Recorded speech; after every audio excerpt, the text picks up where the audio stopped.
guys, இந்த ஒரு video ஒரு நிமிஷம் ஒதுக்கி இந்த வீடியோ ஃபுல்லா ஸ்கிப் பண்ணாம பாருங்க. 30 days BR rank boost challenge இன்னைக்கு நம்ம டே 7ல இருக்கோம். இந்த rank boost challenge எதுக்கு ஸ்டார்ட் பண்ணோம்? ரீஜனுக்கு போறோம். இன்னைக்கு கிராண்ட் மாஸ்டர்ல ஸ்டே பண்ணதுக்கான்னு சொல்லிட்டு இந்த வீடியோ நம்ம ஃபுல்லா ஸ்கிப் பண்ணாம பாத்தீங்கன்னா பார்க்கலாம். இந்த வீடியோக்கு புதுசா இருந்தீங்கன்னா மறக்காம சேனலை சப்ஸ்கிரைப் பண்ணிக்கோங்க. இந்த ஒரு வீடியோக்கு ஒரு லைக் மட்டும் பாத்தீங்கன்னா கொடுத்துட்டு பாருங்க.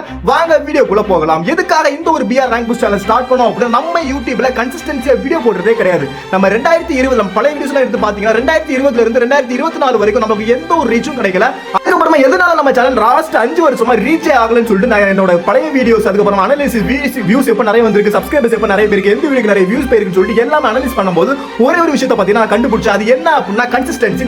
நம்ம சேனல்ல நான் போடக்கூடிய வீடியோஸ் எல்லாமே வாய்ஸா இருந்தாலும் சரி, ஒரு கண்டென்ட்டா இருந்தாலும் சரி, எல்லாமே பாத்தீங்கன்னா பெர்ஃபெக்ட்டா தான் இருக்கும். ஆனா பாத்தீங்கன்னா நம்ம தொடர்ந்து பாத்தீங்கன்னா வீடியோவே போடுறதுக்கு பாத்தீங்கன்னா கிடையாது. இந்த மாதிரி என்ன எக்கச்சக்கமான சேலஞ்ச் பண்ணி கரெக்டா லாஸ்டா 1 இயர் கம்ப்ளீட் பண்ணி முடிச்சதுக்கு அப்புறமா நம்ம சேனல் ஃபர்ஸ்ட் எப்படி இருந்தது, அதுக்கப்புறமா 1 இயர் கழிச்சு எப்படி ஆக போகுதுன்னு சொல்லிட்டு ஒரு எக்ஸ்பெரிமெண்ட் மாதிரி இந்த சேனல் நம்ம பண்ண போறோம். சோ டெய்லி பாத்தீங்கன்னா வெறித்தனமான ரேங்க் புஷ் 30 டேஸ் கம்ப்ளீட் ஆன உடனே பாத்தீங்கன்னா அடுத்து என்ன வரும்னு சொல்லி நம்ம சேனல்ல பாத்தீங்கன்னா அப்டேட் வந்துகிட்டே இருக்கும். சோ தொடர்ந்து சப்போர்ட் பண்ணுங்க. உங்களுடைய சப்போர்ட் மட்டுமே பாத்தீங்கன்னா எனக்கு போதும். தொடர்ந்து டெய்லி வீடியோ பாருங்க. நிறைய பேர் பாக்குறீங்க, சப்ஸ்கிரைப் பண்ணா பாக்குறீங்க, லைக் பண்ணா பாக்குறீங்க, எல்லாமே பண்ணிட்டு உங்க ஃப்ரெண்ட்ஸ்க்கு ஷேர் பண்ணுங்க. நம்ம சேனலை பார்த்த உடனே பிடிக்காது, போக போக தான் பிடிக்கும். சோ தயவு செஞ்சு லைக் பண்ணிட்டு சப்ஸ்கிரைப் பண்ணி உங்க ஃப்ரெண்ட்ஸ்க்கு ஷேர் பண்ணிருங்க.